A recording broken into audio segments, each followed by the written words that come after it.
அஸ்ஸலாமு அலைக்கும் வரஹ்மத்துல்லாஹி வபரகாத்துஹு. அல்ஹம்துலில்லாஹ், அல்லாஹ்வுடைய மாபெரும் கிருபையினால் ரம்லான் மாதத்தை அடைந்தோம். அந்த ரம்லான் மாதத்தினுடைய இறுதி நாளில் நாம் இருக்கின்றோம். இன்னும் ஒரு நோன்பு இருக்கின்றதா இல்லையா என்பதனுடைய சந்தேகத்தில் நாம் இருக்கின்ற இந்த சூழலில் ஈதுல் ஃபித்ர் பெருநாள் பற்றிய சில தகவல் மட்டும் நாம் பார்க்க வேண்டும்.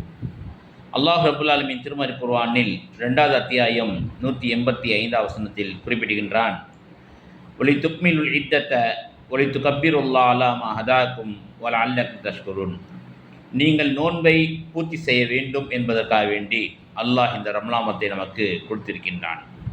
மேலும் அல்லாஹ் உங்களுக்கு நேர்வழி காட்டியதற்காக வேண்டி அவனை அதிகமாக பெருமைப்படுத்துங்கள், நீங்கள் நன்றி உள்ளவர்களாக இருக்க வேண்டும் என்பதாக இந்த ஆயத்தினுடைய விளக்கமாக இருக்கின்றது.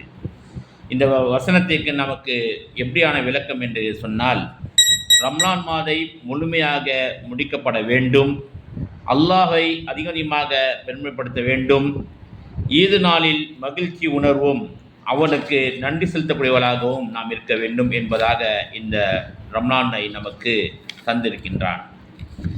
ஈதுல் ஃபித்ர் பெருநாளுடைய தொழுகை பற்றி சில தகவல். புகாரியில் 956வது வசனத்தில் நபிசஸ் அவர்கள் ஈது பெருநாளில் தொழுகை நடத்துவதற்காக வேண்டி வெளியில் ஈதுகா செல்வார்கள். 971வது ஹதீஸின்படி பெண்களும் குழந்தைகளும் மாதவிடாய் உள்ள பெண்களும் கர்ப்பிணி பெண்களும் அந்த திடலுக்கு செல்ல வேண்டும் என்பதாக நபிசஸ் அவர்கள் சொல்லி காட்டியிருக்கின்றார்கள். புகாரியில் 1503வது ஹதீஸில் நபிசல்லஸ் அவர்கள் இந்த பெருநாள் தொழுகைக்கு செல்வதற்கு முன்னால் சதக்கு ஃபித்ரா கொடுக்க வேண்டும் என்பதாக உத்தரவிட்டார்கள்.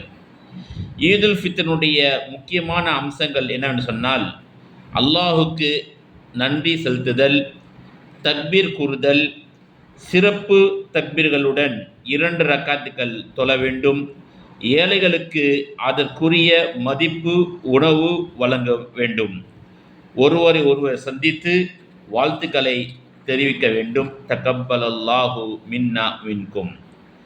நபி ஸல்லல்லாஹு அலைஹி வஸல்லம் அவர்களுடைய நடைமுறைகள் எவ்வாறு இருந்தது சொன்னால், ஈது நாளில் குளிப்பார்கள், நறுமணம் பூசுவார்கள், இருக்க ஆடைகளில் சிறந்த ஆடையை அணிவார்கள், தொழுகைக்கு முன் பேரிச்சம்பழம் சாப்பிடுதல், ஒரு வழியில் சென்று மற்றொரு வழியில் திரும்புதல்.